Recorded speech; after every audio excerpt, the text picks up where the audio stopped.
All right. Thank everybody for coming out. We just finished up a meeting, discussion about the National Flood Insurance Program and specifically what's coming out with this new program called Risk Rating 2.0. This is something that FEMA has put out as part of the National Flood Insurance Program that's going to have some very devastating impacts all throughout the country, but especially in South Louisiana if it's carried out. This is part of a coalition. We've got parish leaders, we've got business leaders, many other trade groups that have been working for years to try to reform the National Flood Insurance Program. This has been a national coalition that we've put together. I've worked with many of my colleagues, Republican and Democrat in Washington, to try to get long-term reforms to the NFIP program so that it's sustainable for families, it works for the taxpayers of the nation, but it also provides the needed flood insurance for communities who have no other option. And so as we're looking at this latest round of Risk Rating 2.0 that's coming out, the premiums that families are starting to face are just devastating, and they're not sustainable. And as we talked about this with people here in South Louisiana who've been working on this for a long time, one of the things that I think is the most frustrating and disappointing is that you can't get any real answers from FEMA on how they came to the methodology to give people rate increases that maybe today are paying $500 a year, now will be faced with a $5,000 or more bill from NFIP just for flood insurance. The fact that FEMA can't even tell you how they're basing those decisions. There is no transparency with this program. We have been pushing, many of us in Congress, to stop Risk Rating 2.0 from taking effect.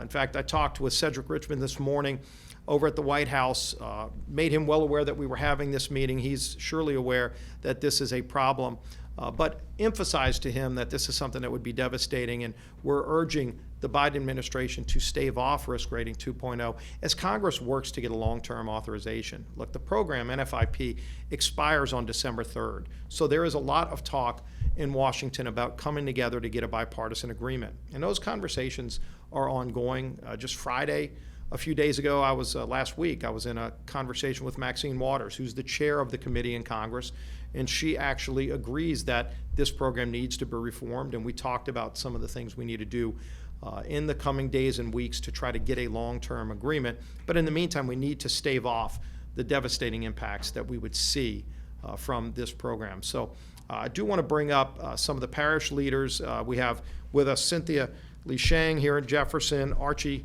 Chasson from Lafourche Parish President, Mike Cooper, St. Tammany Parish President, Kirk Lapine, Plaquemines Parish President. We also have Michael Heck from Gino Inc. And we have two men who have run levee boards down in Terrebonne and Lafourche, done a phenomenal job running levee systems.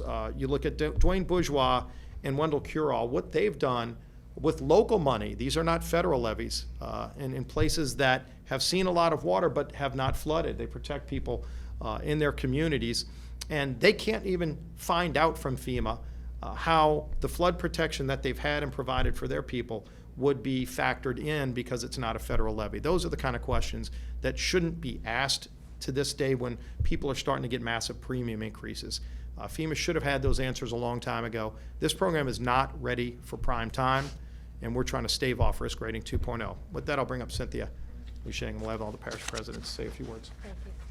Thank you, Congressman. I want to thank you for hosting the meeting that we just attended. Obviously, this is certainly a big issue for us in Jefferson Parish. We represent in Jefferson Parish, our policyholders, almost 25% of the state's policyholders. So obviously this is will really affect us in Jefferson Parish. And the thing that we're asking is that, as the Congressman stated, and I had Maggie Talley in the meeting with me, our floodplain management director, we want to understand the variables. We want to understand how to help ourselves. The home builders were there, the realtors were there. This is critical for people to be able to understand and be able to control a very high cost that they have running their home. We all want to understand how the formula works, and it's going from a legacy system where it's about 3 criteria to broadening out to a much greater formula, so to speak, of variables coming in, and we want to understand that so we can be advocates for our homeowners to be able to help them in these negotiations. So it's very critical. So many of our people, especially those outside our hurricane protection system now, are not able to open their mail. This is not on their radar at all. Obviously, they're trying to put their lives back together.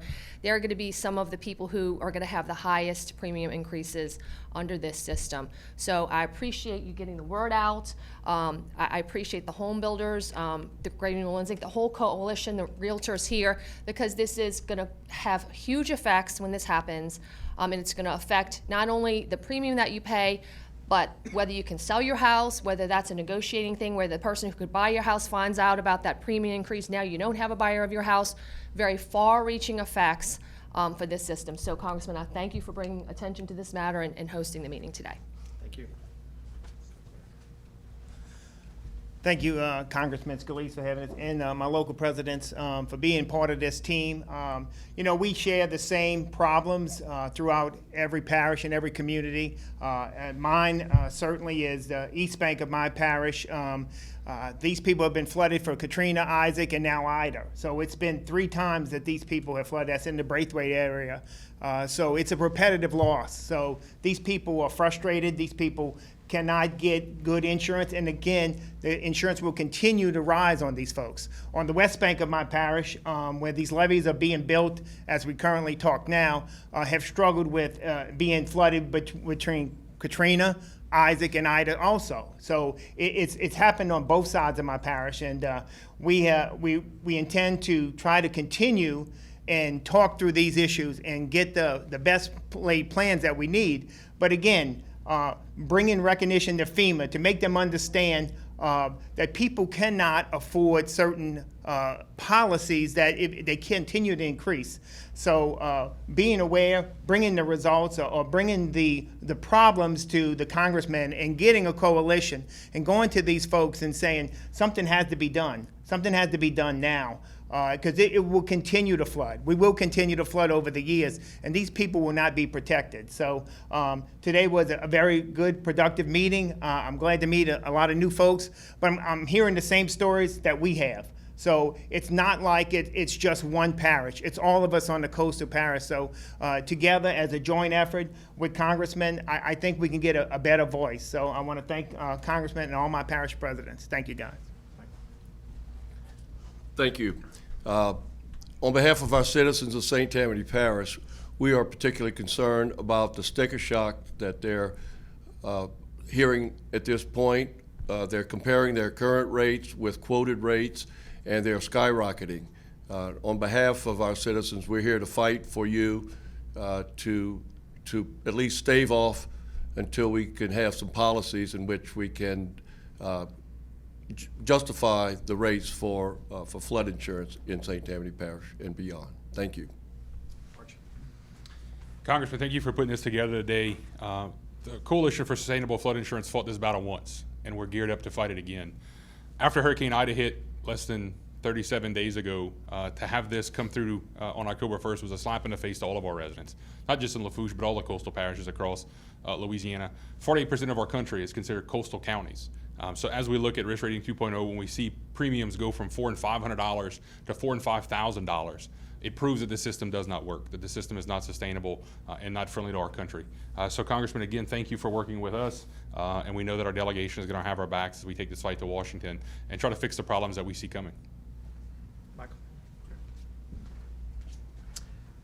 Congressman, thank you so much for this meeting, and to all of our parish presidents and partners. It's good to be here. Let me just say a few words about the Coalition for Sustainable Flood Insurance. 10 years ago, in the face of the unintended consequences of Biggert waters, we felt fairly isolated here in southern Louisiana. But we were able to pull together a coalition which grew to span over 250 organizations across 35 states. It became known as the Coalition for Sustainable Flood Insurance, and we were able to reverse those changes and pass the Homeowners Flood Insurance Affordability Act of 2014. Well, now, 10 years later, in kind of eerily similar circumstances, we're bringing the band back together. Only this time, there's more education around the country about the impacts of flood. Floods, unfortunately, have become more pervasive. And for this reason, I'm confident that we're going to be able to not only fix the elements of Risk Rating 2.0, which are not good for our communities in all of America, but find a solution for America that is sustainable, that is affordable, and that encourages mitigation and the smart behavior for us to live into the future. Ultimately, taking people who have done nothing wrong and paid their taxes and maintained their insurance and throwing them out of their homes is economically unwise and morally unjust, and it's not going to happen. As the president said, 50% of this country lives and works near water, and for their sake and the sake of our nation, we're going to get risk rating 2.0 and flood insurance right. Thank you. Again, we thank Congressman Scalise for putting this together. This is a repeat of Bigot Waters, where we had terrible rate increases and people were dropping their keys off that they couldn't pay the rates. It's about to come again in South Lafourche. Our people are the heaviest taxed people to build flood protection. We've been very successful. The last flood was in 1985. We just went through Ida with the critical path on our system. No flooding. We saved the flood insurance program millions of dollars. And yet we're looking at these people who have spent money to protect themselves to have their rates go up. This does not make any sense. And whatever happens to us also happens to others. So it's critical that we get this fair to the people of South Louisiana. Thank you. Dwayne Bourgeois, North Levy District. This is a thing that's hard to take out of context right now when we're sitting here just following Ida. But this has been something, as Mike said, we've been working on for a long time. The nation's, notwithstanding our delegation, which has been working really hard on this issue for quite some time, generally doesn't have an appreciation of why people live where we live, right? We're talking about 50% of the population, but one of the things that we have to realize is it's over 50% of the GDP is generated on these coastal areas of between California, the Gulf of Mexico, and the Eastern Seaboard. If you add the inland waterways, we're talking the lion's share of GDP. People live where they live for a reason, and it's patently unfair for this process to devalue homes. It's a situation where the National Flood Insurance Program is much more focusing on the insurance instead of the program part of it. And I think that today's meeting, Congressman, thanks for putting it together, because it was good to see a room full of people who are really starting to understand how negatively this situation is going to impact us. Thank you.